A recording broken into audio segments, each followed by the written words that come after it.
de metano, como hemos visto esta mañana. Todo esto para orientar las políticas públicas hacia las medidas con mayor potencial para reducir la exposición de la población a este contaminante. Muy bien, para esto, para abordar estos temas, contamos con la destacada participación de 5 expertas y expertos en la materia. Y en primer lugar, tenemos al doctor Miguel Ángel Zavala, que nos presentará los antecedentes sobre los problemas de ozono en las grandes ciudades. El doctor Zavala es profesor asociado de la Universidad Estatal de San Diego y es científico en salud ambiental, especializado en la contaminación del aire, química atmosférica, exposición al calor y evaluación de la exposición ambiental. Su investigación combina monitoreo ambiental avanzado con enfoques de participación comunitaria para entender mejor cómo las exposiciones ambientales afectan la salud humana, especialmente en la población vulnerables y fronterizas. Dirige el Laboratorio de Salud Ambiental en la Universidad de San Diego, Estatal de San Diego, para estudiar la calidad del aire y otros riesgos ambientales. El doctor Zavala, les recuerdo, cuenta con 15 minutos para su exposición y faltando 3 minutos le informaré para que comience a concluir. Adelante, doctor Zavala. Muchas gracias y quiero corroborar que me escuchan. Sí, te escuchamos muy bien. Adelante. Ok, muchas gracias. Pues gracias por la invitación a participar en este seminario. Es un tremendo gusto coincidir con ustedes y he preparado una presentación sobre la pregunta de por qué el ozono continúa siendo un problema persistente en la megalópolis.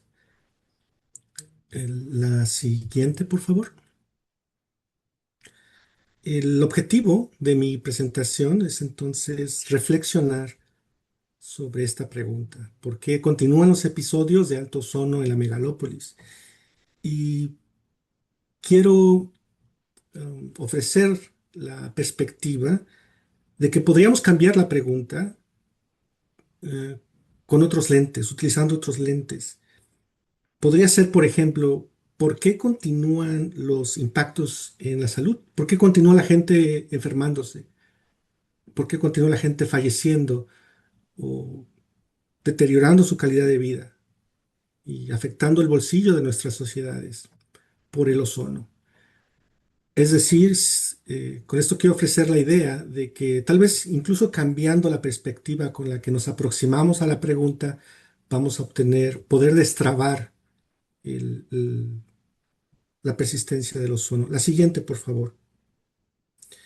Para ello he preparado una agenda muy sencilla. Comenzaré hablando de algunos antecedentes, de nuevo, porque mi intención es reflexionar sobre esta pregunta y me enfocaré en los retos y lecciones aprendidas y terminaré con mensajes finales. La siguiente, por favor. Bien, quiero comenzar como antecedentes presentando eh, una idea de cómo ha cambiado el ozono en la Ciudad de México, en la megalópolis. La gráfica muestra perfiles horarios de ozono comparando el 2010, 2015, 2020, 2025 y junio de este año. Son los datos oficiales eh, para la región. Hay claramente un incremento significativo, estadísticamente significativo, no solo en el pico de ozono, sino en las concentraciones vespertinas y horarias, nocturnas. Eh, Todo lo cual indica que hay cambios en la reactividad de la atmósfera. La reactividad atmosférica de la región está cambiando. Otros contaminantes relativamente han disminuido, se han mantenido. Todo es con la perspectiva que se compare, ¿cierto? Si los continuamos comparando con niveles de los noventas, pues sí, hay una disminución, pero esto ya no es tan sencillo cuando se ven los años recientes y pues hay mucha área de incertidumbre con respecto a las tendencias de COPS. El punto es que el ozono permanece alto al mismo tiempo que hay drivers como de incremento de población, consumo de combustible, incrementos en el transporte y por supuesto afectando las emisiones. Todos estos forzando la oxidación de nuevo dentro de la atmósfera. La siguiente, por favor. Bien, esta es una gráfica muy eh, abultada, pero el objetivo de ella es simplemente mostrar la complejidad enorme que existe entre las diferentes familias químicas para la formación de ozono. La idea es que están siendo dirigidas por radicales altamente reactivos de poca duración y que existen en reacciones de cientos o hasta miles de compuestos. Y esto apunta hacia la complejidad de la no linealidad. Eh, la siguiente, por favor. Sin embargo, lo que quiero enfocarme de esto no es explicarlo, sino la idea central es que no podemos regular entonces el ozono directamente, sino que se regulan sus precursores. Ahora, hay un aspecto que tradicionalmente no se pone atención. Claro, todo el mundo hablamos de la no linealidad del ozono, es un asunto um, de texto, ¿no? Del libro de texto, pero lo que implica en realidad es que esa no linealidad se complica porque hay una gran diversidad en la distribución espacial y temporal de las emisiones. Lo que ven en el fondo de la pantalla es la ciudad y dentro de la ciudad hay una gran diversidad en la distribución espacial y temporal. Eso indica que la distribución de los precursores es compleja. La siguiente, por favor. Entonces no es tan sencillo. Bien, ya cambiando de todavía no, hasta que yo les diga que avancen, por favor, todavía no. Gracias. Explicándolos uno por uno. Quiero comenzar con los retos químicos, que ya hablamos eh, eh, un poco de ello. Y la idea es que, bueno, si hay una química no lineal, y repito, que esto implica que las zonas de limitación de COFs o NOx, donde sean sensibles, en realidad varían dentro de la zona urbana. Lo que funcione para una zona de la región puede no funcionar para otra zona y viceversa. Y eso complica el problema de la persistencia de ozono. Ahora sí cambiamos a la siguiente, por favor. Y claro, en el caso de la megalópolis, la importancia que tiene la meteorología sucede que tenemos una alta elevación, una alta intensidad solar y una poca ventilación. Todo ello complica la acumulación de contaminantes, ¿cierto? Y con ello se elevan las tasas de formación y de acumulación. La siguiente. Ahora sí, el problema que tradicionalmente estamos enfocados es en emisiones por su contexto regulatorio, ¿cierto? La posibilidad de regular, de controlar, ya sea por políticas públicas o por avances tecnológicos, introducción de tecnología. Y esto se complica porque pues no solo son las fuentes tradicionales de vehículos o carros, sino todas las fuentes de diésel, vehículos pesados, fuera de carretera, la explosión del uso de motocicletas, y bueno, todo lo que implica con la edad y el mantenimiento. Además de las fuentes tradicionales, ¿no? Las industrias, las fuentes no reguladas, informales, de biomasa y quema de basura.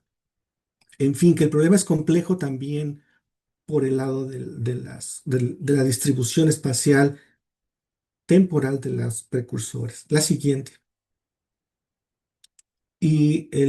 Aunque sea una verdad de perogrullo, es que el transporte regional, el aire no respeta demarcaciones políticas, lo que no hay razón para no querer colaborar entre regiones políticas. Eh, es para decirlo obvio. La siguiente, por favor.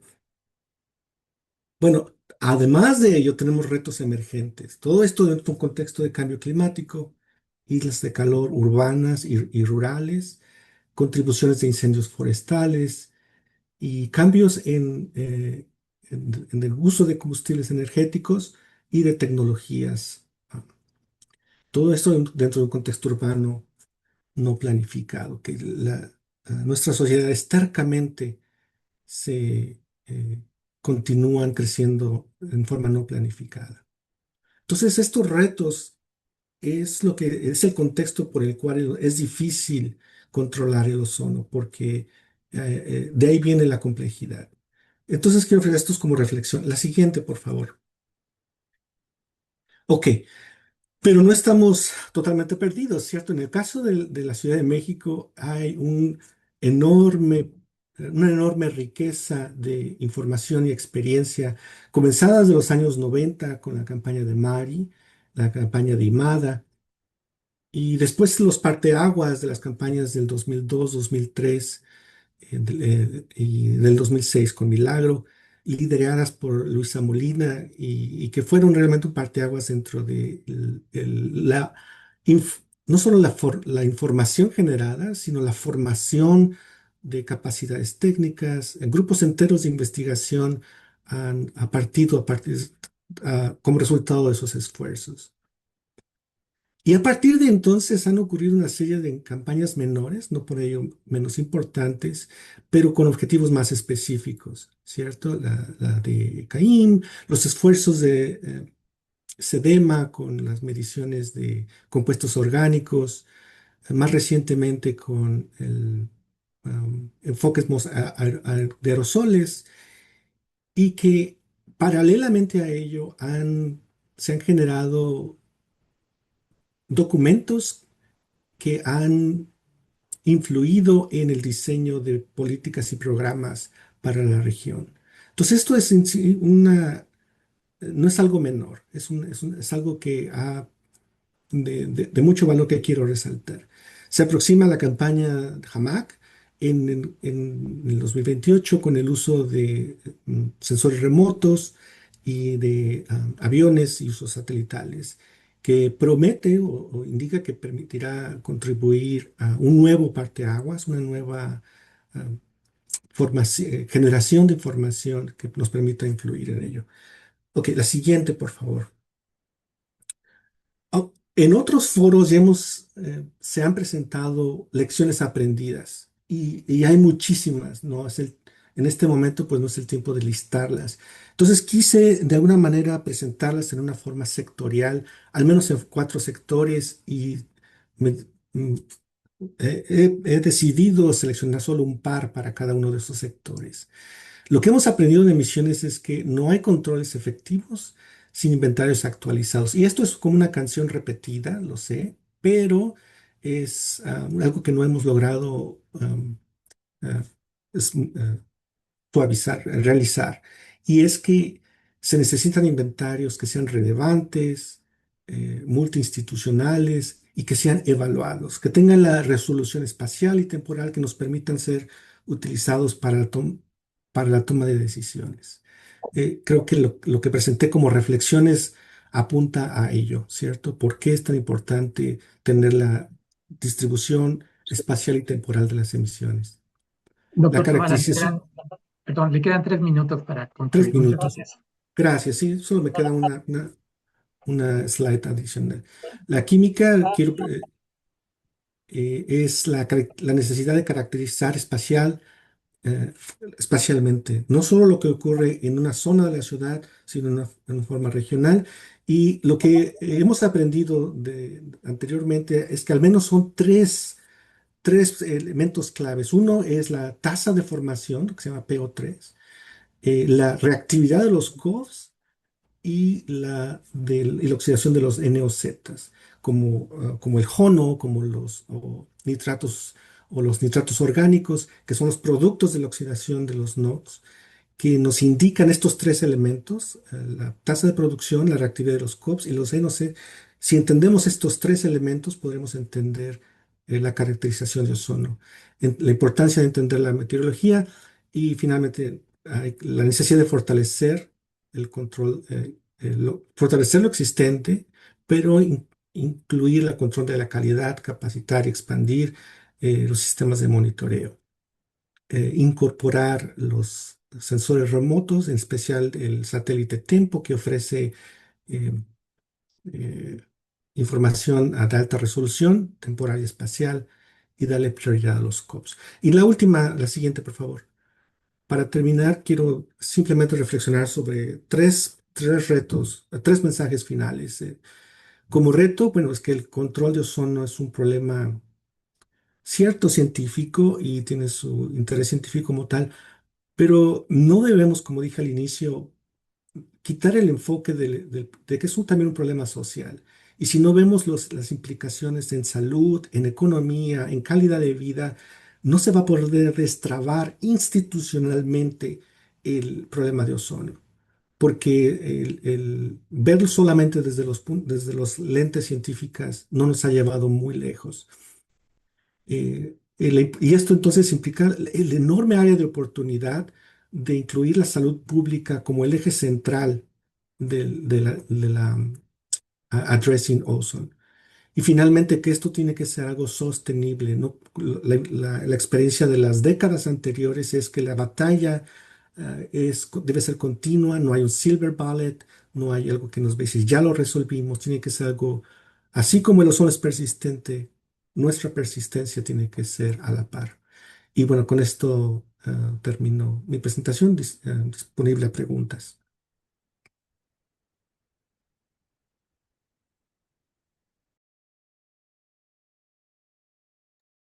El micrófono, Gus.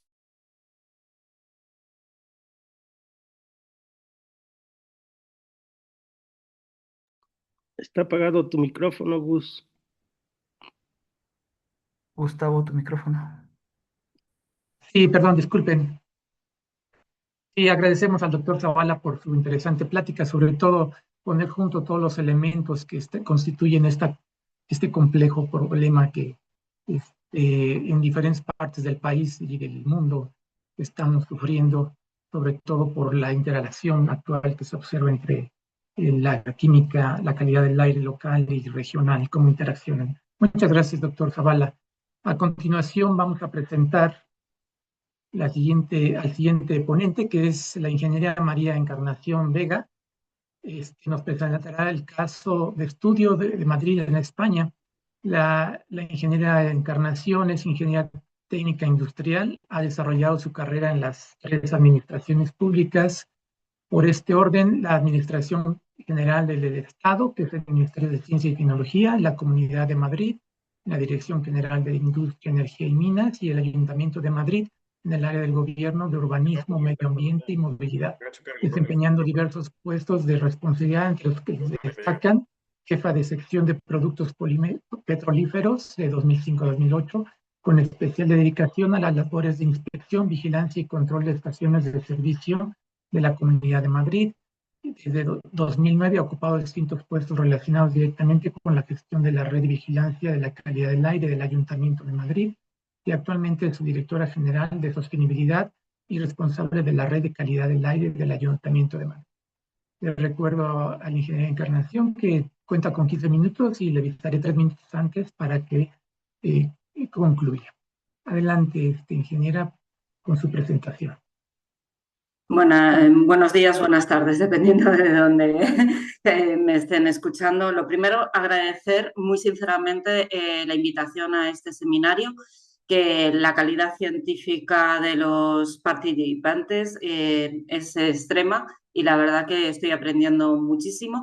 Y además es una de las cuestiones que más relevancia le estamos dando en el Ayuntamiento de Madrid y es ese apoyo científico a todas las cuestiones relacionadas con la calidad del aire.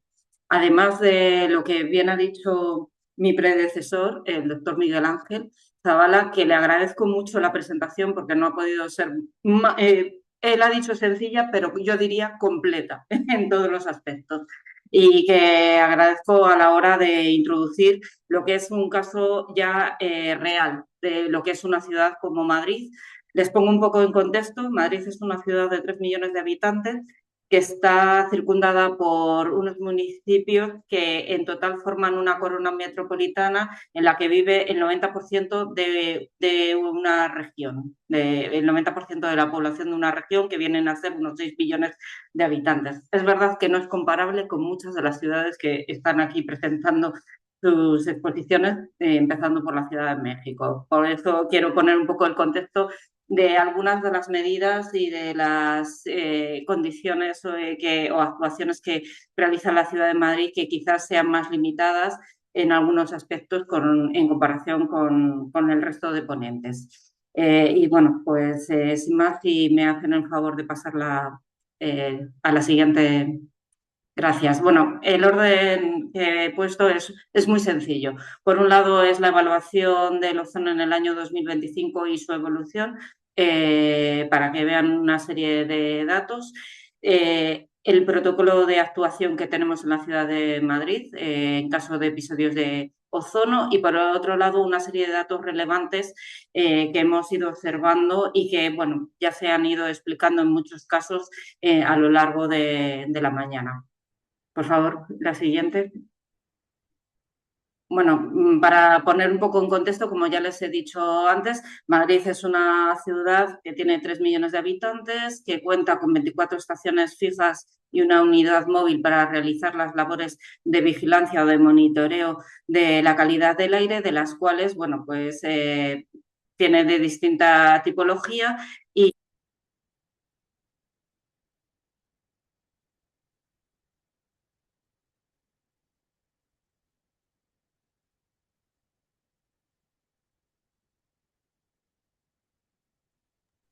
Disculpe, creo que no se escucha su audio.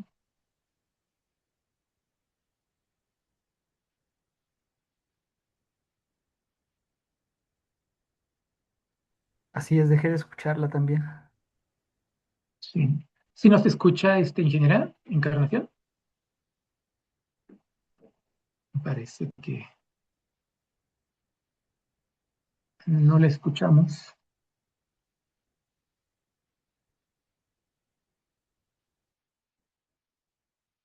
Ramiro, ¿nos podrían apoyar? Ah, ya lo tienen.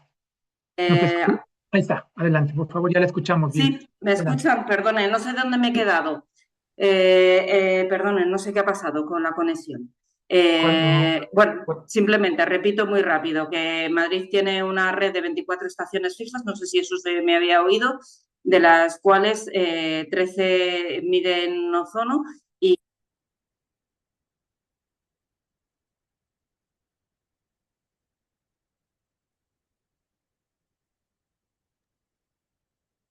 Otra vez dejé de escucharla. Sí, no se escucha. No, su micrófono está abierto, pero no la escuchamos. Quizás si prueba a cerrar la cámara y hace solo el audio.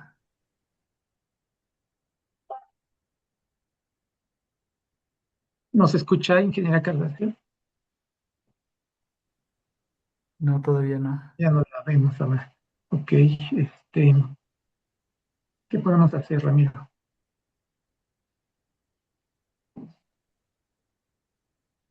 No sé si sea una falla en su conexión de internet. Me da la impresión que es un problema con su micrófono, pero porque la señal se ve muy bien. Creo que ya va a entrar. ¿Nos escucha, ingeniera? Bueno,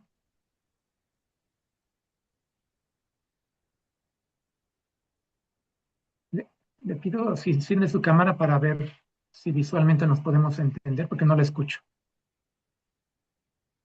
Bueno, no, seguimos sin escucharla. Quizás si No sé si... sale y vuelve a ingresar.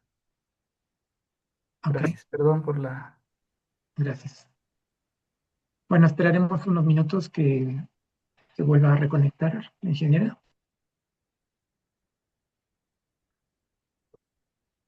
Mientras les recuerdo a todos los asistentes que por favor, si tienen preguntas, las vayan poniendo en el chat para que al final, si nos queda tiempo, podamos responder sus preguntas.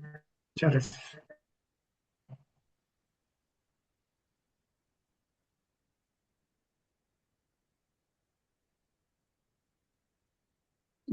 Gustavo, en lo que regresa la ingeniera, si alguien tiene alguna pregunta, podemos ahorrar un poquito de tiempo. Sí, claro, Gerardo, gracias por el comentario. Y hay una pregunta para el doctor Miguel Zavala, que realiza el doctor Ricardo Torres Jardón. ¿Qué opinas sobre no considerar experiencias y los hechos científicos de la formación de ozono en el diseño de campañas de investigación? Miguel, no sé Gracias si... por la... Sí, la escuché. Ok. Gracias por la pregunta, doctor Ricardo, y gusto en saludarle. Eh, pues es ciertamente una gran tentación que como investigadores a veces se nos presenta, así que tenemos una curiosidad científica, tenemos algo que nos interesaría investigar, pero que no es necesariamente lo que ayudaría más a la administración o al diseño de programas de control de ozono. Y es algo que hay que resistir esa tentación en el sentido, o al menos encontrar la manera de no perder de vista que hay am, am, elementos que hay que priorizar para entender mejor la tasa de acumulación de ozono en particular. Y de nuevo me enfoco a los tres elementos: entender la formación de ozono, la reactividad de COPS y la oxidación de NOxes, de formación de neozetas. Y en la medida en que la comunicación entre la comunidad científica y los sponsors, las agencias que financian, eh, puedan entender que la prioridad es entender lo que controla la formación de ozono, se podrían mejorar el diseño de campañas hacia esos objetivos. Gracias, Miguel. Fíjate, yo estaba viendo en la plática, en la primera sesión que presentó el doctor, no recuerdo su nombre, pero él presenta una tendencia de ozono en diferentes ciudades del mundo, en China, en Estados Unidos, en México, y todos, si se fijan, a este año convergen en la concentración de ozono. O sea, eso de alguna manera nos está diciendo que efectivamente el ozono de fondo está jugando un papel importante como una tapadera abajo que nos va a impedir seguir bajando el ozono por muchas medidas que se tomen. El ozono de base, de fondo, es el que está subiendo y el que nos está limitando nuestra capacidad para que sean efectivas las medidas de control. No sé qué opinas, Miguel, al respecto. Gustavo, perdón la interrupción, pero ya está la ingeniera Ok, Encarnación. ok, retomamos en las preguntas. Gracias.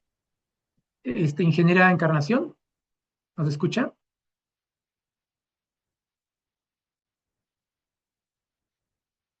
Bueno,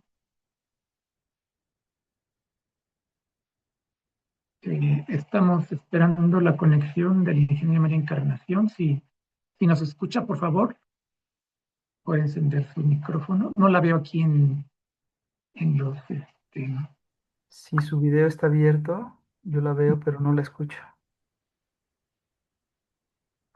Ingeniera Encarnación, si le parece bien, lo que propongo sería que movamos continuar con la presentación siguiente, mientras intentamos resolver de alguna manera el problema de audio con usted. Gracias, una disculpa, ¿eh? Gustavo, sería como la propuesta continuar con la maestra Claro, Karine Leger de Parif. de acuerdo, sí, teníamos todavía disponibles 5 minutos más o menos. Entonces vamos a, con fin de no retrasar más la sesión, vamos al siguiente ponente, que es Karine Leger. Ella nos va a presentar el caso de estudio de París, Francia. Ella cuenta con una sólida formación técnica y en gestión especializada en temas ambientales. Tiene un máster ejecutivo en gestión por el Instituto de Estudios Politécnicos de París, otro máster avanzado en gestión e ingeniería ambiental por la Escuela de Minas y es ingeniera agrónoma por la ESARA y licenciada en biología. Karim cuenta con 20 años de experiencia en el ámbito de la contaminación atmosférica, con especialización en comunicación, alianzas estratégicas, innovación y gestión en proyectos internacionales. Inició su trayectoria profesional en AirPrag como ingeniera y posteriormente estuvo al frente del Departamento de Comunicación y Relaciones Internacionales. Antes de asumir la dirección de AirPrag, en 2018 fue responsable de las alianzas estratégicas y la innovación, así como en la previsión de episodios de contaminación y el asesoramiento a las autoridades para su atención y gestión.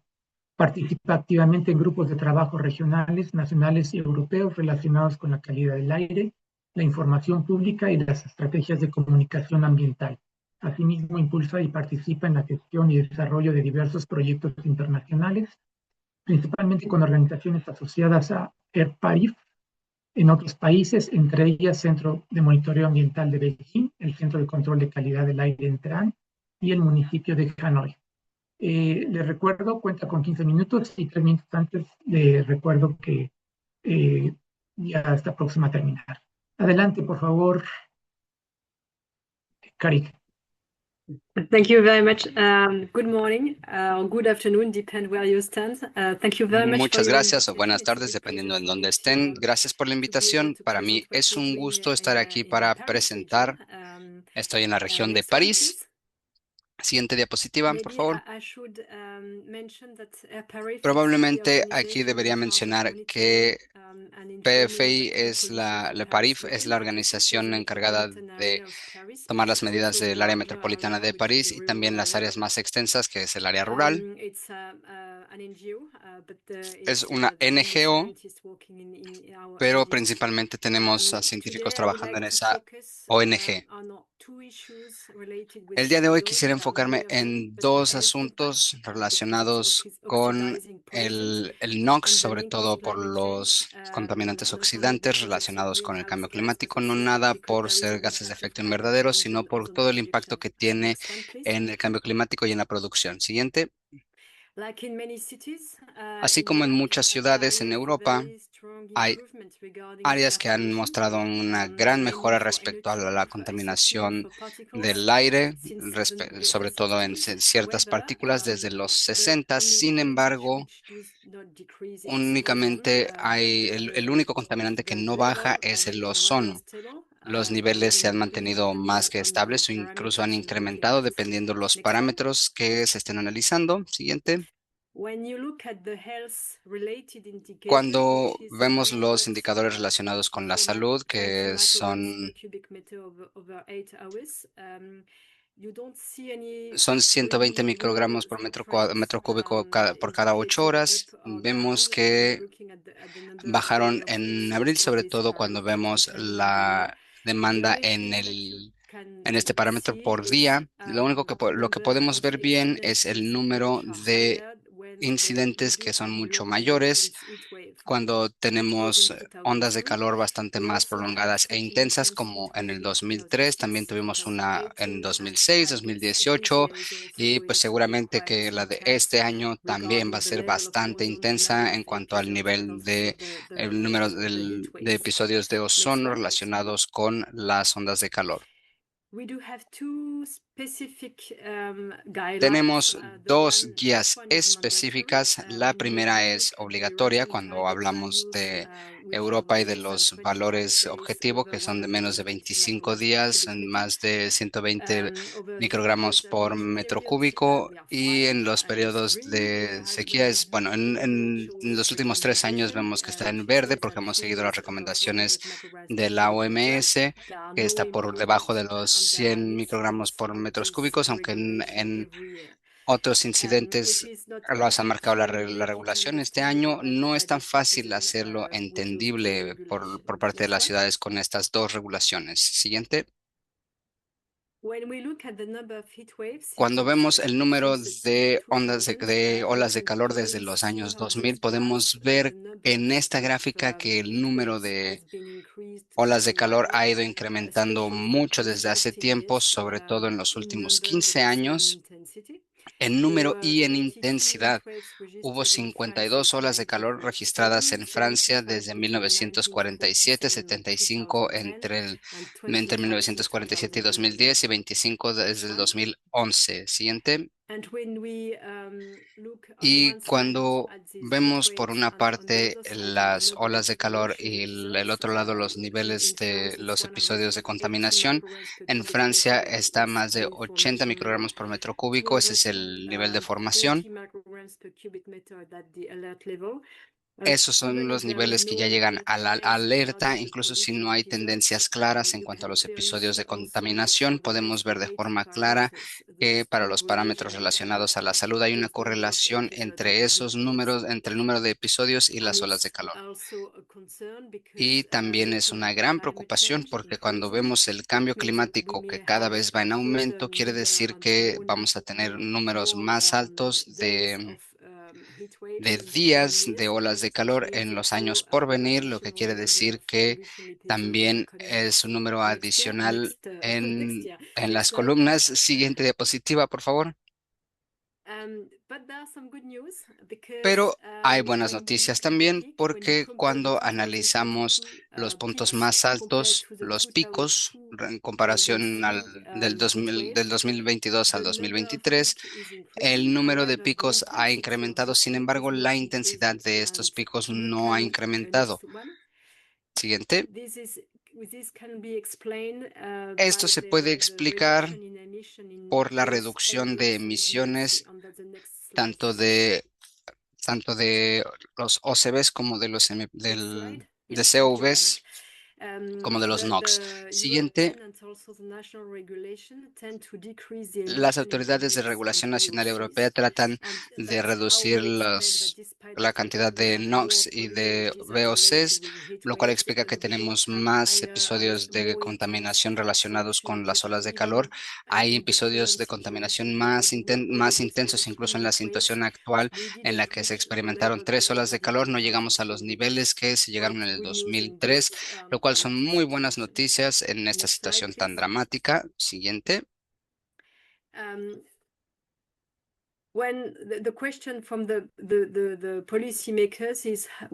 La pregunta para los creadores de políticas es, ¿qué podemos hacer con los episodios que tienen que ver con la contaminación de la capa de ozono?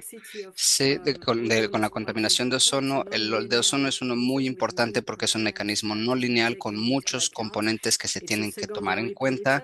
Es un componente secundario, pero también un punto muy importante a destacar es la distribución de los precursores, que tampoco es lo mismo cuando lo analizamos en regiones más extensas. Es justamente lo que pasó en la región de París.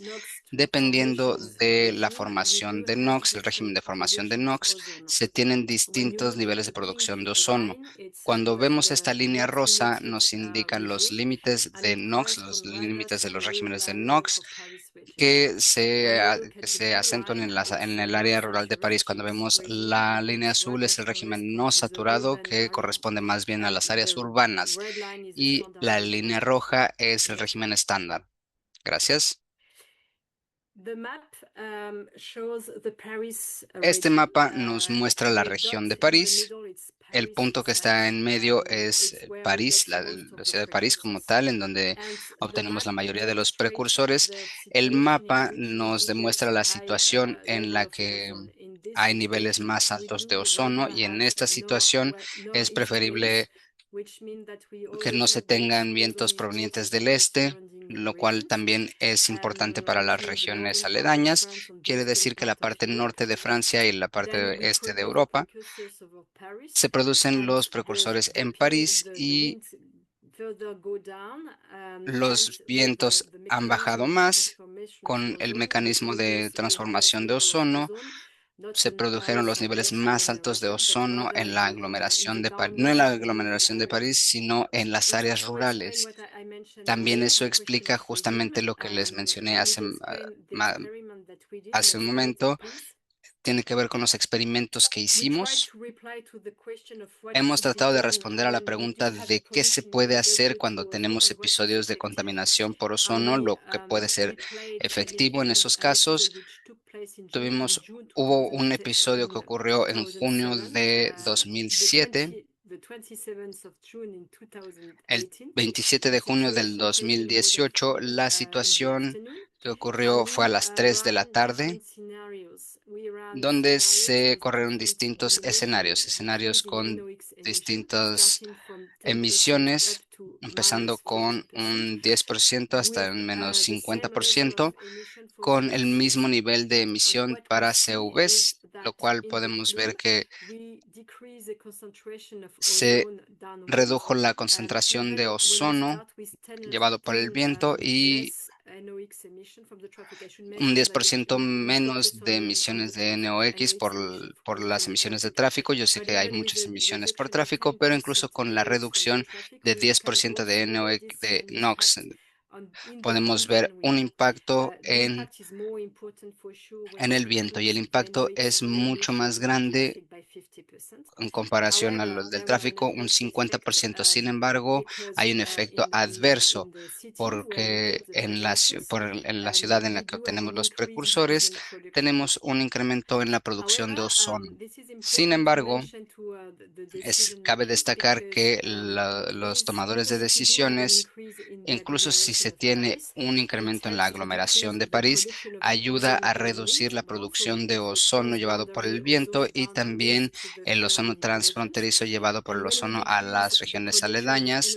Y cuando hablamos de la producción de NOx por tráfico, quiere decir que también se actúa con otros contaminantes como partículas, que también es importante tanto para los ciudadanos como para la salud de los mismos. Siguiente.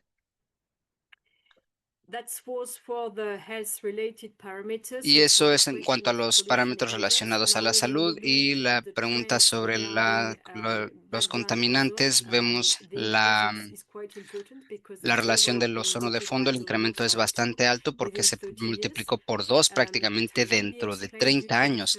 Y eso se puede explicar debido a distintos parámetros por un incremento de las emisiones de precursores en los otros hemisferios, lo cual quiere decir que hay un incremento que sigue importando a los precursores del ozono y también vemos la reducción de NOx en las principales ciudades de Europa.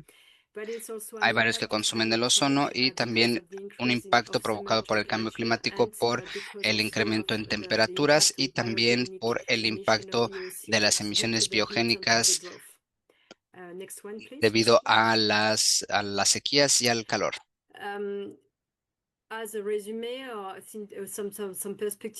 Y en resumidas cuentas, para mostrarles más perspectivas, con el cambio climático habrá una evolución de las condiciones climáticas con más sequías y episodios de calor y de contaminación también, pero la reducción del precursor de ozono parece reducir la intensidad de estos episodios.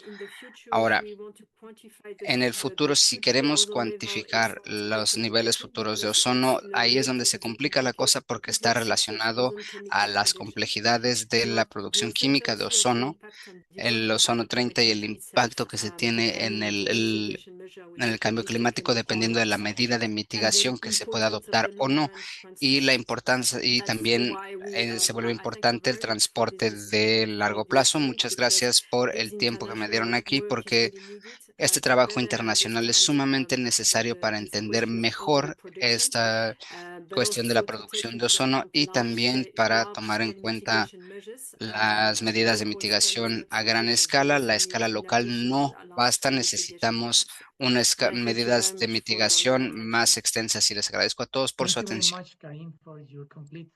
Muchas gracias, Karin, por tu presentación tan importante y tan interesante. Vamos a retomar la presentación de la maestra María Encarnación. Maestra, ¿se encuentra ya conectada? Bueno. Sí, ya la veo conectada. Demos un minuto Ahí del está. En ese estábamos, exactamente. Ahí me sale la mía. Maestra Encarnación, ¿nos escucha?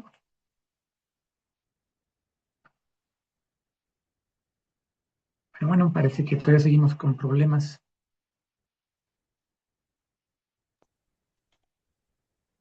¿Me escuchan ustedes a mí? Ya la escuchamos muy bien. Muchas gracias. Adelante. Vale, por favor. perfecto. Perfecto. ¿No voy a poner la cámara? Sí, adelante. Vale, perfecto. Perdonen las molestias. Suelo tener problemas con esta plataforma, perdonen, pero bueno, voy a intentarlo y si no, mi compañera María Dolores Cardoncio Negrón, que está también en la reunión, seguiría en mi lugar, ¿de acuerdo? Sí, de acuerdo. Bueno, pues muchas simplemente les quería, exponer un poco el caso de Madrid, que tenemos, como les he dicho, en 24 estaciones, de las cuales miden 13 ozonos. Si me pueden pasar a la siguiente. Aquí pueden ver las 13 estaciones que son de las 3 tipologías que establece la directiva europea, tanto de tráfico como urbanas de fondo como suburbanas, aunque las que lógicamente miden valores más elevados son las que se sitúan en las grandes zonas verdes, ya que, como sabemos, el ozono no se forma en el interior de las ciudades, sino más bien en las zonas ya exteriores por la química que tiene y que se ha explicado extensamente durante la reunión. Por favor, ¿me pueden pasar a la siguiente? Aquí les enseño simplemente lo que es la evaluación del año 2025. La ciudad de Madrid ha tenido diversos problemas a lo largo de su historia. En los años 90 no cumplíamos los valores límite establecidos por las directivas europeas de dióxido de azufre. En los años 2000 hasta el 2020, bueno, concretamente hasta el 2022 no hemos llegado a cumplir los valores límites de dióxido de nitrógeno, pero llevamos 4 años consecutivos cumpliendo los valores límites de dióxido de nitrógeno y ahora nuestro problema que persiste, como pueden ver, es el ozono, que ha ido incrementándose progresivamente. Si pasa, por favor, a la siguiente transparencia. Aquí pueden ver los valores que están regulados por la Unión Europea y, bueno, pues nosotros habitualmente tenemos superaciones del umbral de información, nunca hemos tenido superaciones del umbral de alerta, que es una superación de 240 microgramos por 1 hora y lo que, como pueden ver, sí tenemos bastantes superaciones del valor objetivo de protección de la salud, el famoso 120, que es la media horaria que se ha mostrado en distintas diapositivas también de mis predecesores. Y especialmente fue muy altos los niveles que se alcanzaron de este valor objetivo el año pasado, en el año 2025. Si puede pasar a la siguiente, por favor. Aquí pueden ver una evolución histórica de todos los episodios que hemos tenido del umbral de información. Como les he dicho, el umbral de alerta no lo hemos superado, con los niveles más altos que se han alcanzado y también el número de estaciones que se han superado. Como pueden ver, simplemente por hacer una pequeña referencia, en el año 2025 el valor de 120, ese valor de media horaria, se superó en las 13 estaciones que miden el ozono en la ciudad de Madrid. ¿Puede pasar a la siguiente? Esta es la evolución que tenemos desde el año 2010. Es el único contaminante en la ciudad de Madrid, como se puede ver, que va al alza y mientras que los demás se reducen. Por favor, ¿puede pasar a la siguiente? Bueno, les voy a contar muy brevemente ahora lo que es el protocolo de actuación que tenemos en la ciudad de Madrid para episodios de contaminación. ¿Puede pasar a la siguiente? Este protocolo, aunque nosotros llevamos midiendo el ozono desde el año 92, momento en el que la legislación europea implantó la medición como obligatoria de ozono, nosotros realmente no teníamos grandes problemas porque lo que hemos dicho, se ha ido subiendo los niveles de ozono a medida que se han ido bajando el resto de contaminantes, especialmente el dióxido de nitrógeno. Entonces, en el año 2010 hicimos un protocolo que aunaba tanto el dióxido de nitrógeno como el ozono. Pase, por favor, a la siguiente. Aquí, bueno, pues el objetivo que se ha hablado y cosa que me parece muy, muy oportuna, el objetivo de este protocolo es siempre proteger la salud de la ciudadanía y por ese motivo es por el que se hizo. Data del 2010 y, bueno, pues tomaron medidas tanto para NO2 como también se hizo una zonificación para el SO2 y para el ozono conjuntamente. ¿Puede pasar a la siguiente? Maestra Encarnación, le quedan 2 minutos para concluir. 2 minutos, vale. Voy súper rápido porque como me he comido el tiempo anterior, esto es normativa europea. Entonces, simplemente los 2 umbrales que tenemos, el umbral de información especialmente para proteger a las personas más vulnerables y el umbral de alerta para proteger al conjunto de la población. Por favor, pase a la siguiente. Estos son los niveles que se establece por la legislación europea. Pase a la siguiente, por favor.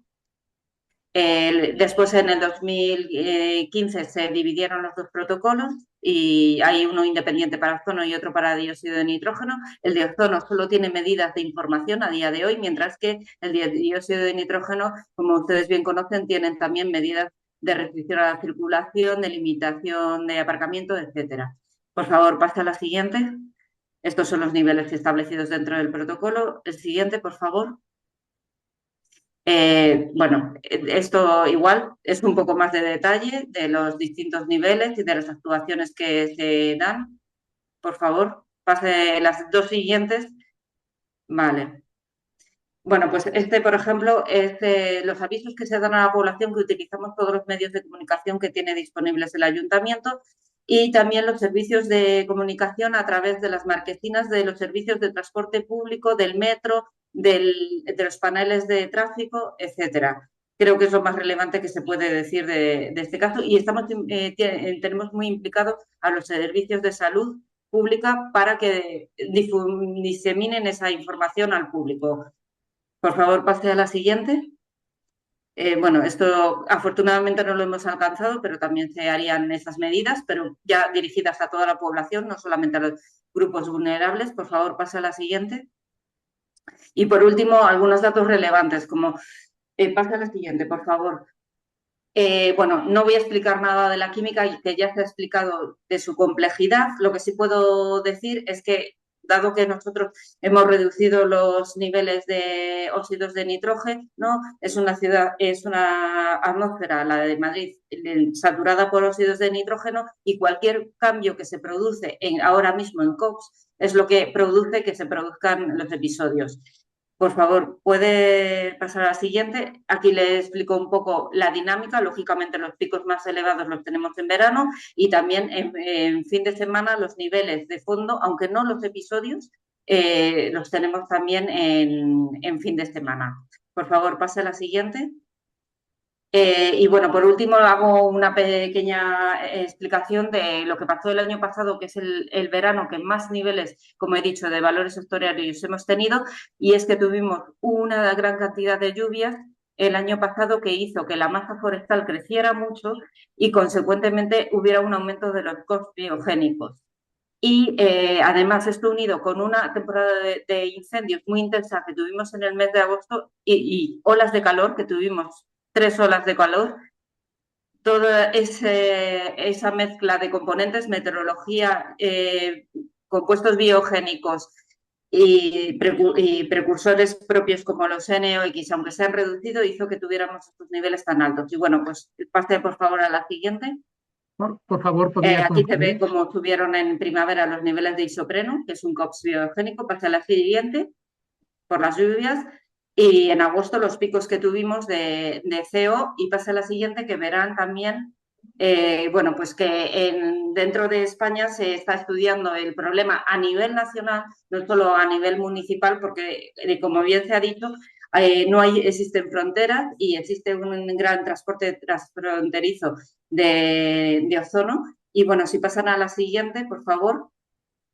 Aquí pueden ver que el 70% de las concentraciones de ozono de la ciudad de Madrid y de la Comunidad de Madrid corresponden a transporte transfronterizo, aunque los picos siempre son debidos a las subidas de los precursores locales.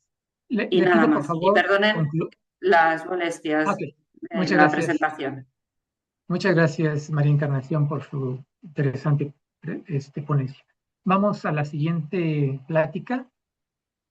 La siguiente plática está a cargo de la maestra Olivia Rivera y nos hablará sobre la zona metropolitana del Valle de México. La maestra cuenta con una maestría en Ingeniería Ambiental, en posgrado en la Facultad de Ingeniería de la Universidad Nacional Autónoma de México. Su trayectoria profesional en el ámbito monitoreo de calidad del aire inició con 4 años de experiencia en la Secretaría de Ecología del Gobierno del Estado de Morelos, donde tuvo el cargo de la red de monitoreo estatal. En 2000 se incorporó a la Secretaría de Medio Ambiente y a lo largo de su trayectoria ha coordinado diferentes actividades en la generación y publicación de pronósticos de la calidad del aire. Maestra Rivera, por favor, le recuerdo que tiene 15 minutos para su presentación y le avisaré 3 minutos antes para que pueda concluir. Adelante, por favor. Sí, muchas gracias, doctor Gustavo. Buenas tardes a todos, los presentes, y agradezco también la oportunidad de compartir con tantos especialistas este espacio. Yo les voy a platicar sobre las enseñanzas que hemos tenido en Ciudad de México en estos más de 30 años de monitoreo continuo de la calidad del aire y sobre todo la problemática a lo que nos enfrentamos con el ozono. La que sigue, por favor.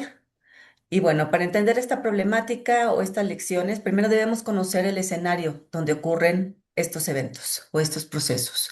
La zona metropolitana de la Ciudad de México comprende dos entidades federativas y un municipio de otra entidad federativa. Habemos más de 22 millones de habitantes, en la cual se concentra una intensa actividad económica, industrial, de transporte, con millones de desplazamientos que ocurren diariamente. Pero más allá de la dimensión demográfica, existe un aspecto que resulta determinante para comprender la formación de ozono, que es la configuración geográfica de la zona metropolitana. La Ciudad de México, que es este color oscuro, se localiza situada en una cuenca a más de 2.400 metros sobre el nivel del mar. Registra altos niveles de radiación solar y además está rodeada de una cadena montañosa que limita el intercambio de aire. En esta cadena montañosa tenemos bosques de pino encino y bueno, una gran cantidad de terpenos que de alguna manera el ozono de fondo nos lleva a concentraciones entre los 30 y 40 partes por billón, ¿no? Estas condiciones obviamente favorecen la acumulación de contaminantes y crea un entorno propicio para el desarrollo de procesos fotoquímicos. La que sigue, por favor. A diferencia de otros contaminantes criterio que medimos también en el sistema de monitoreo atmosférico de la Ciudad de México, eh, el ozono, como es un contaminante secundario, bueno, pues depende de reacciones complejas, eso ya lo vimos en otras presentaciones, deriva de los compuestos orgánicos volátiles y también de los óxidos de nitrógeno. Y en estas condiciones que tiene la Ciudad de México es fundamental observar qué es lo que ha pasado en estas 3 décadas de monitoreo. La evidencia ha demostrado que el ozono no puede interpretarse únicamente desde la perspectiva de la reducción de las emisiones de contaminantes. Es necesario comprender con mayor profundidad el funcionamiento de la atmósfera y es necesario que, obviamente, esto esté fundamentado a través de la investigación científica, ¿no? Para poder entender el comportamiento. Adelante, por favor. La que sigue. Y pues bueno, antes de analizar la evolución de ozono, bueno, pues es importante recordar la magnitud de las acciones implementadas para reducir las emisiones en Ciudad de México. Desde la década de los 90 se establecieron políticas públicas que transformaron de manera gradual a las principales fuentes de emisión. Se fortalecieron los estándares para vehículos, mejoró la calidad de los combustibles, se modernizaron procesos industriales y se consolidan también a través de los programas permanentes de verificación para vehículos y control de emisiones. Esto a través de nuestros diferentes programas de calidad del aire que ya se mencionaron anteriormente, los famosos ProAire. Y como resultado de estos esfuerzos, bueno, pues las emisiones de los contaminantes criterio y de sus precursores disminuyen de manera significativa. Sin embargo, si nosotros seccionamos esta gráfica que tenemos al frente, observamos una desaceleración en las reducciones de los contaminantes primarios entre 2010 y 2020. Y a partir del 2020, un incremento aún no significativo de óxidos de nitrógeno. En general, desde la perspectiva de la gestión ambiental, existen razones para esperar una disminución similar para ozono. Sin embargo, esto no se dio en su momento y a diferencia de lo esperado, bueno, pues ahora tenemos altas concentraciones de ozono, como ya lo vimos. Y esto también se debe a la saturación de la cuenca por los contaminantes, ¿no? Esto nos llevó a preguntarnos en su momento, bueno, ¿y por qué el ozono no ha bajado como han bajado sus precursores? La que sigue, por favor. Al comparar la evolución de las emisiones con las concentraciones de ozono, observamos que la respuesta no es lineal, ¿no? Se observan que las reducciones de emisiones fueron evidentes, sí, pero el ozono mostró una disminución mucho más lenta e incluso un comportamiento diferente en los indicadores que estoy presentando, que es el promedio anual, percentil 90, el número de días que se excede al valor de la norma y el promedio de las concentraciones máximas. Lo que hemos visto es que las concentraciones máximas se han reducido a lo largo del tiempo, no así tanto los indicadores percentil 90 y el promedio, ¿no? Y la explicación es que el ozono, como ya lo vimos, no responde de manera lineal a las reducciones de sus precursores. Su formación depende del equilibrio de los óxidos de nitrógeno y de los compuestos orgánicos volátiles. Y como lo mencionó el doctor Zavala en su presentación, aparte de todo, dentro de el área o la superficie de la zona metropolitana se tienen diferentes equilibrios. En consecuencia de reducir, obviamente, las emisiones, pues vemos también de repente que tenemos un aumento en la concentración de ozono, ¿no? Y este comportamiento nos lleva a cambiar la manera como interpretamos los datos y sobre todo la manera en el diseño de las estrategias de control de control en la calidad del aire. La que sigue, por favor. Ah, después de algunos años de observación, se comprendió que la pregunta inicial no era la correcta. No debíamos preguntarnos únicamente cuánto disminuyeron las emisiones, sino cómo responde la atmósfera a esta reducción en las emisiones y cómo cambia en función de qué estamos reduciendo. Como ya vimos, el ozono se forma a través de óxidos de nitrógeno y a través de compuestos orgánicos volátiles. Pero la meteorología juega un papel fundamental aquí en Valle de México, ¿no? Ante el comportamiento que se da sobre la meteorología, también tenemos que resaltar la alta radiación solar que se tiene en la zona metropolitana y el transporte de las masas de aire provenientes de otra región, porque en Ciudad de México se tiene aproximadamente la tercera parte de la población que hay en toda la zona metropolitana del Valle de México, ¿no? Es por ello que comprender el comportamiento de ozono requiere un análisis del el sistema atmosférico de manera integral y regional y no únicamente desde la perspectiva de las emisiones. La que sigue, por favor. Una vez que comprendemos que el ozono no tiene una respuesta lineal en el tiempo, las observaciones obtenidas por la red de monitoreo atmosférico muestra que el ozono no muestra un comportamiento uniforme dentro de la cuenca. Existen diferencias importantes, perdón, entre regiones dentro de la Ciudad de México, tanto en magnitud de las concentraciones como en el horario en que se alcanzan los valores máximos.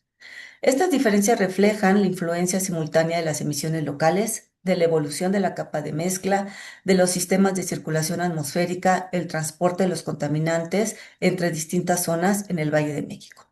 Y aquí me detengo porque cada vez estoy mencionando más factores que afectan la complejidad en la medición y en el entendimiento del ozono, como en la capa de mezcla, ¿no?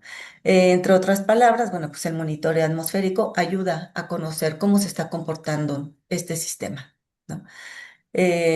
Comprender la variabilidad espacial ha sido fundamental para el diseño de las estrategias de gestión y que éstas sean más eficientes e interpretar adecuadamente los resultados en las políticas públicas para la reducción de las emisiones.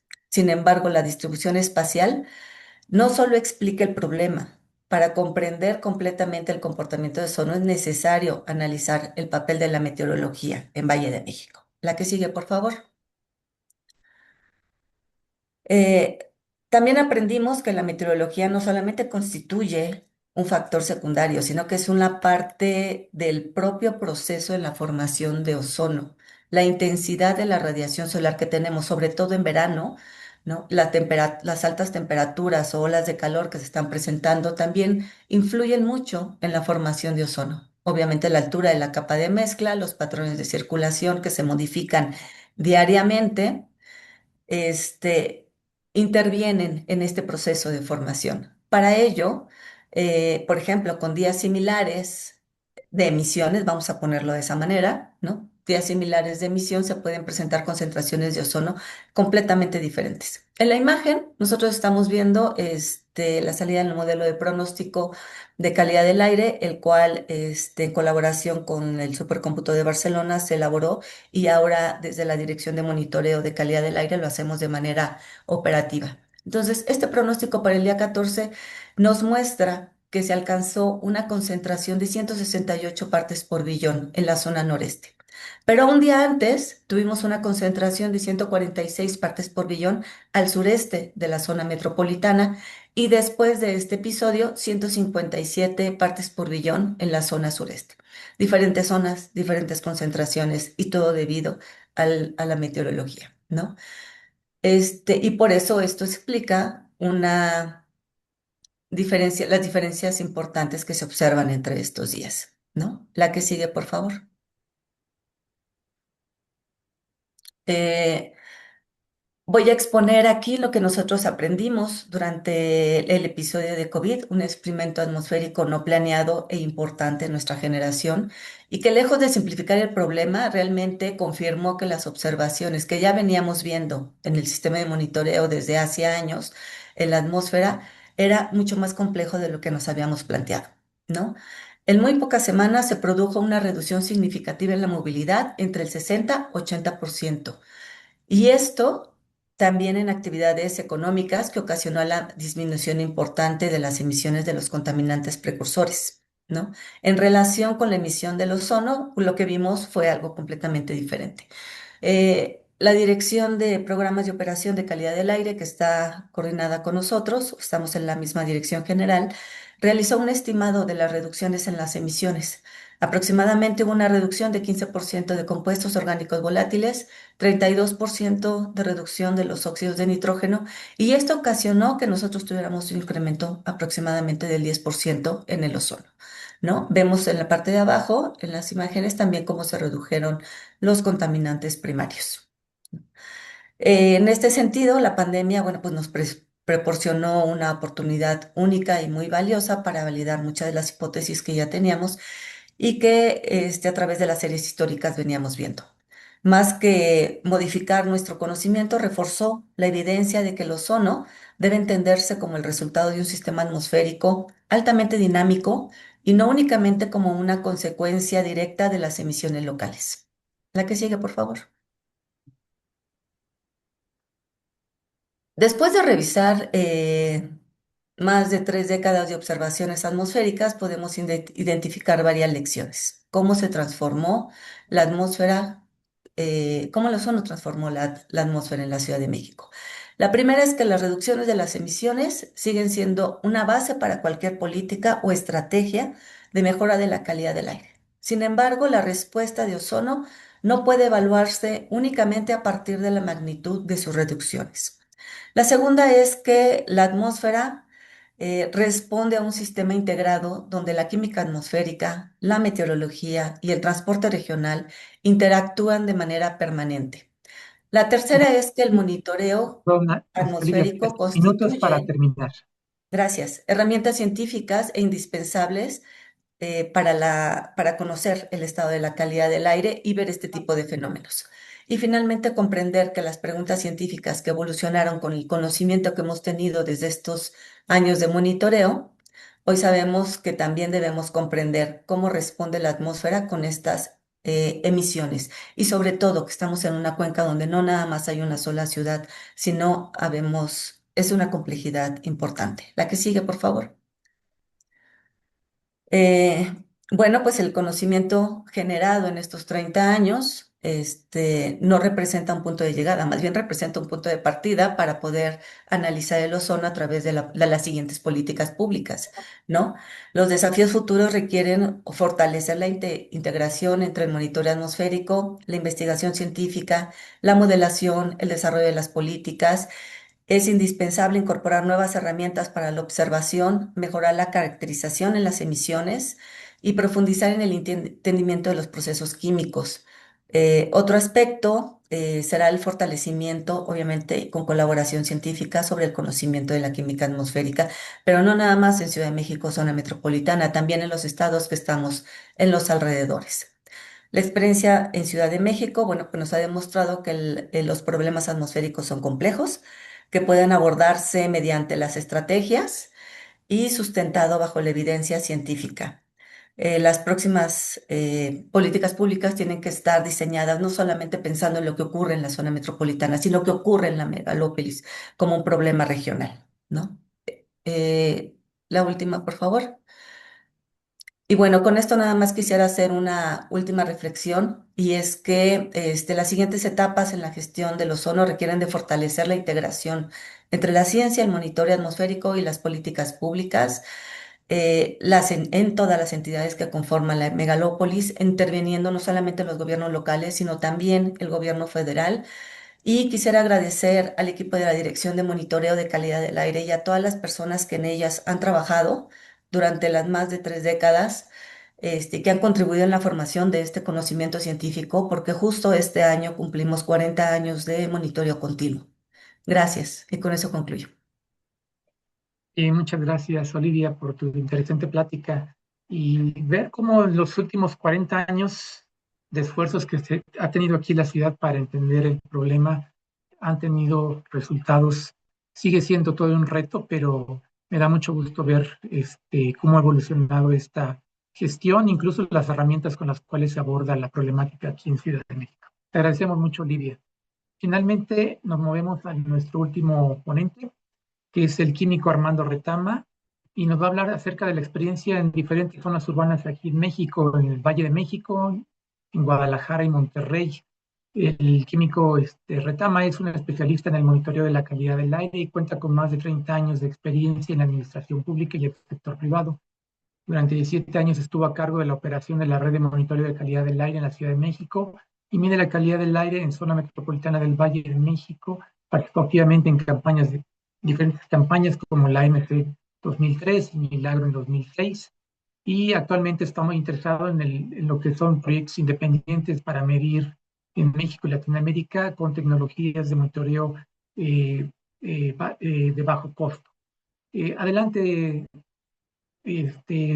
químico Retama, por favor, Armando. Gracias, doctor, y pues, muchas gracias por la invitación al evento. Voy a dar continuidad a lo que ha mencionado la maestra Olivia y haré referencia también a lo que mencionó el doctor Zavala al inicio de la presentación. La maestra nos ha dado una excelente descripción sobre la situación de la gestión ambiental en la Ciudad de México y bueno, vamos a integrar también, la siguiente, por favor. Vamos a integrar también a las ciudades de Guadalajara y Monterrey. Juntas estas tres ciudades concentran alrededor del 25% de la población del país y son los polos económicos, sociales, culturales y políticos más importantes. Siguiente, por favor. Ya el doctor Zavala y Olivia hablaron de lo que hace especial a la Ciudad de México. Vamos a empezar con esta región. Siguiente, por favor. No voy a abundar más en estos detalles. Em, ya el doctor también Zavala nos habló sobre el trabajo científico que se ha realizado, que ha sido la base fundamental para la gestión. Todo esto que ahora nos presenta la maestra Olivia Rivera tiene su fundamento en las campañas que se han realizado y principalmente en las dos más recientes, MCMA 2003 y Milagro 2006, bajo el liderazgo de la doctora Luisa Molina, que proporcionaron información fundamental que nos ha permitido diseñar políticas públicas adecuadas para la Ciudad de México. Siguiente, por favor. Como nos presentaba en su línea de tiempo el doctor Zavala, después de Milagro, pues se ha realizado poco, se han realizado campañas puntuales, principalmente en la Ciudad de México, del lado de las autoridades ambientales. Después de 2018, con la conclusión del proyecto AERAS, se dejaron de medir los precursores de ozono, la composición de aerosoles y otros parámetros de interés que nos permitían estar monitoreando la química atmosférica. Del lado de Guadalajara, Monterrey, prácticamente no hay investigación científica y están realizando grandes esfuerzos para mantener la operación de sus redes de monitoreo. Eh, no obstante, a pesar de todo esto, los datos que están generando las redes regulatorias nos están revelando aspectos muy importantes sobre lo que está ocurriendo en nuestras atmósferas y lo que voy a presentar, el material que voy a presentar, está basado principalmente en estas observaciones. En el caso de la Ciudad de México, quiero centrar su atención en las tendencias de ozono. Ya la maestra nos mostró cómo hubo una disminución importante en el primer lustro de los 90 y prácticamente hemos llegado a una región de estabilidad en las concentraciones. Siguiente, por favor. Eh, Cuando desagregamos estas tendencias y lo vemos en términos de los máximos diarios, vemos que esta estabilidad que observamos en los promedios no se mantiene. Se hacen evidentes que ha habido una reducción en los picos, en las concentraciones máximas hasta 2010 y después de 2010 se ha mantenido prácticamente estable, tanto en el promedio de 1 hora como el de 8 horas. Lo más interesante es que con la reciente disminución en los valores de nuestros estándares de calidad del aire, pues prácticamente el 75% de los días del año se están excediendo los valores del estándar por cualquiera de los indicadores. Y cuando comparamos esto con los años previos, nos damos cuenta que la situación prácticamente no ha cambiado. Hemos logrado reducir la intensidad de los picos de concentración, pero no así su frecuencia. La siguiente, por favor. Hemos estado hablando de la complejidad de los procesos de formación de ozono. Quiero mostrarles con datos reales de la Ciudad de México, hacer evidentes estos procesos. Y déjenme usar este gráfico que corresponde a los promedios móviles de 9 meses de las medias anuales, mensuales de ozono, monóxido de carbono, dióxido de nitrógeno, dióxido de azufre para el periodo entre 2006 y 2025. Y aquí quiero mostrar dos hitos importantes. El primero en la primavera de 2016, cuando el ozono superó las 200 partes por billón, que hacía varios años que eso no ocurría, esto debido a una combinación excepcional de factores meteorológicos. Y el segundo durante el cierre provocado por la pandemia de COVID, de lo que ya nos ha hablado la maestra Olivia. En 2016, estas concentraciones extraordinarias obligaron a las autoridades federales y locales a emprender acciones de emergencia para reducir las emisiones de los principales precursores de ozono, lo cual se logró eficientemente, como lo podemos ver en las tendencias de monóxido de carbono y dióxido de nitrógeno. No obstante, a pesar de estas reducciones, no tuvimos ningún impacto en los niveles de ozono. Y esto nos lleva al segundo hito. Durante el cierre por COVID, que podríamos, en este orden de ideas, podríamos decir que representa la continuidad de este proceso de reducción que ya se venía implementando, permitió alcanzar un mínimo de emisiones en la Ciudad de México y su área metropolitana, en donde prácticamente al apagar las emisiones provenientes de la industria y de los automóviles, solamente nos quedaron las fuentes de área como un nivel de fondo. Y la gran sorpresa es que tampoco los niveles de ozono presentaron cambios. Ujú. Entonces, esto nos habla, es un ejemplo claro de la complejidad en los procesos. Después viene el relajamiento durante la pandemia, los niveles del contaminante ya no mantienen esta tendencia descendente que tenían antes, seguramente porque ya las políticas que se habían implementado perdieron eficiencia y empiezan a incrementarse nuevamente. Y ahora observamos un ligero incremento en las concentraciones de ozono en los últimos años.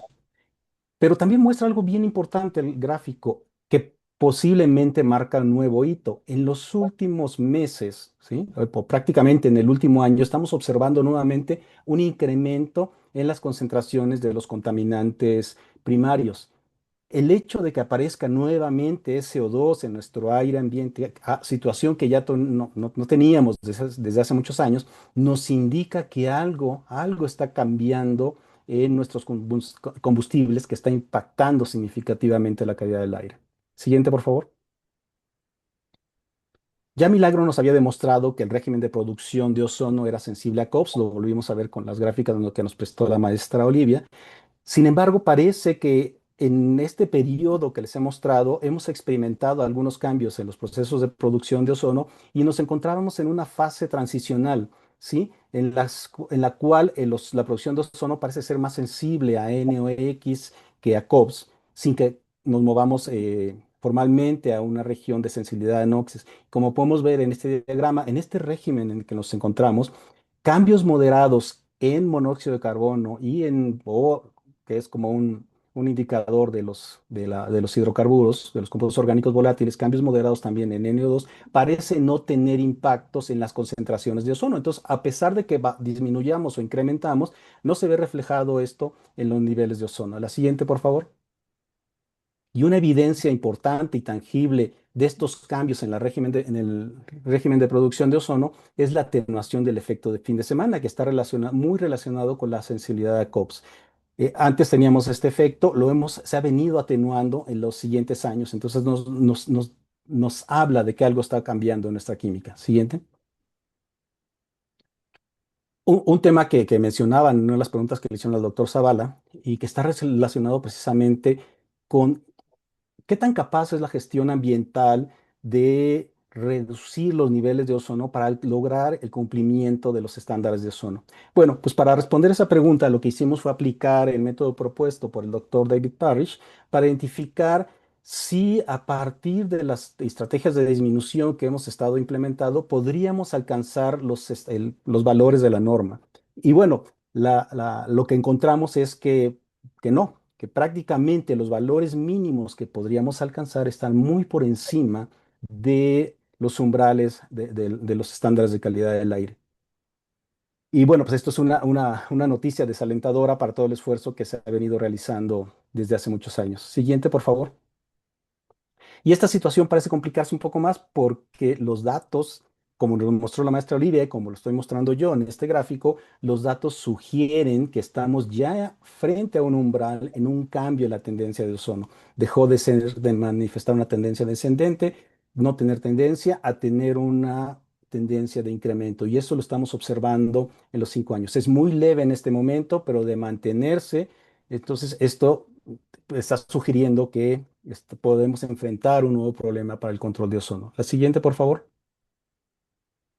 Y además, hemos encontrado que el ozono no está confinado únicamente al sur de la Ciudad de México, como había estado sucediendo en años previos. Hemos observado que en los últimos años los valores elevados de ozono también se están presentando en los sitios de monitoreo en el centro y en el norte de la ciudad. Incluso en años recientes, varias de las contingencias se están activando en estas estaciones al norte. Y esto sugiere que a medida que la ciudad se está expandiendo hacia el norte, la emisión de precursores y la producción de ozono inicia también más al norte, y entonces está afectando un área más extensa. Siguiente, por favor. Entonces, revela que el problema de ozono ha escalado de ser un problema local de la Ciudad de México a un problema regional que está involucrando al clúster urbano del centro del país, o sea, toda la región de la megalópolis, como atinadamente lo mencionó Olivia. Siguiente, por favor. Y las observaciones de tiempo vienen a confirmar esto. Siguiente, por favor.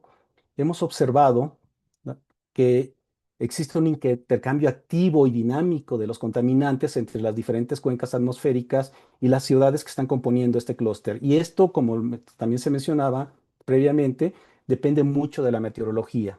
Pero entonces el problema tiene una dimensión completamente distinta.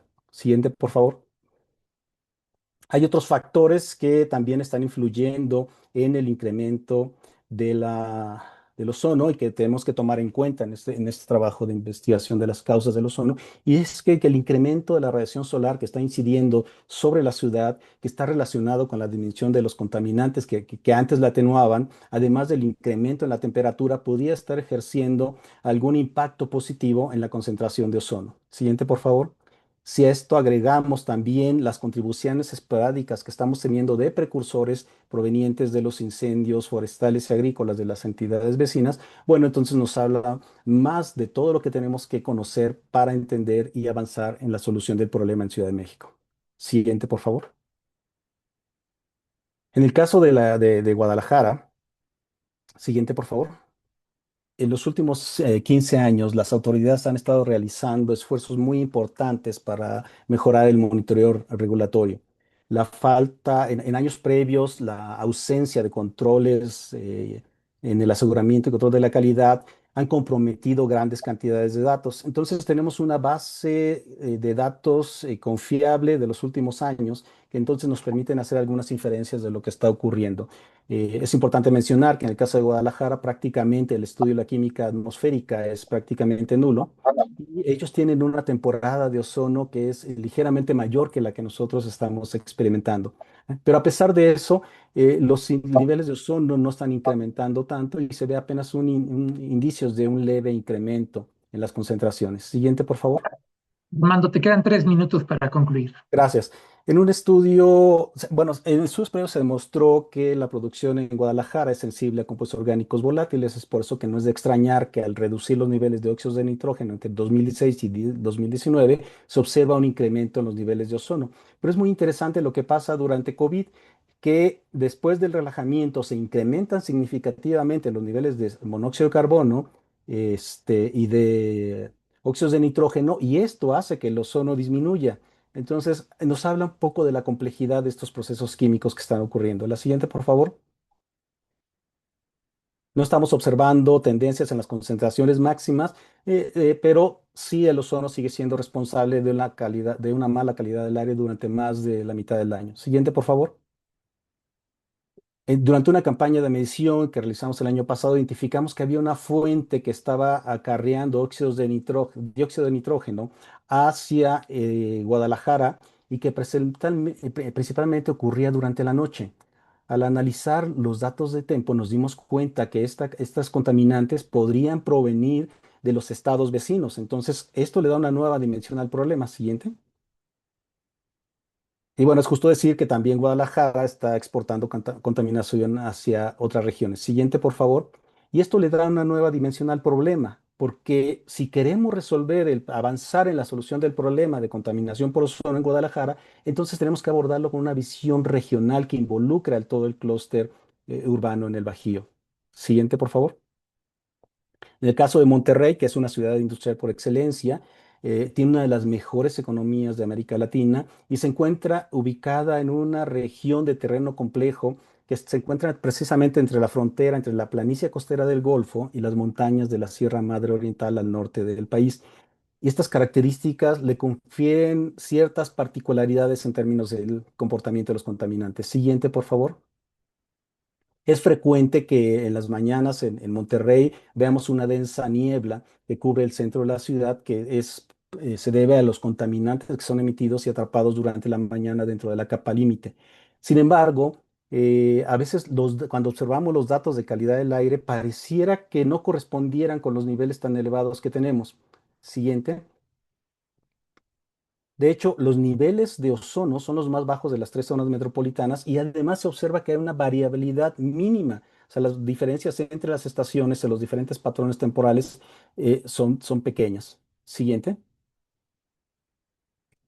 Un estudio que estamos realizando en Saltillo, en el estado de Coahuila, precisamente nos muestra que encontramos en este estudio que los niveles de PM2.5 durante la noche eran elevados. Cuando tratamos de identificar el origen de estos incrementos, confirmamos que provenían de la zona metropolitana de Monterrey, ¿sí?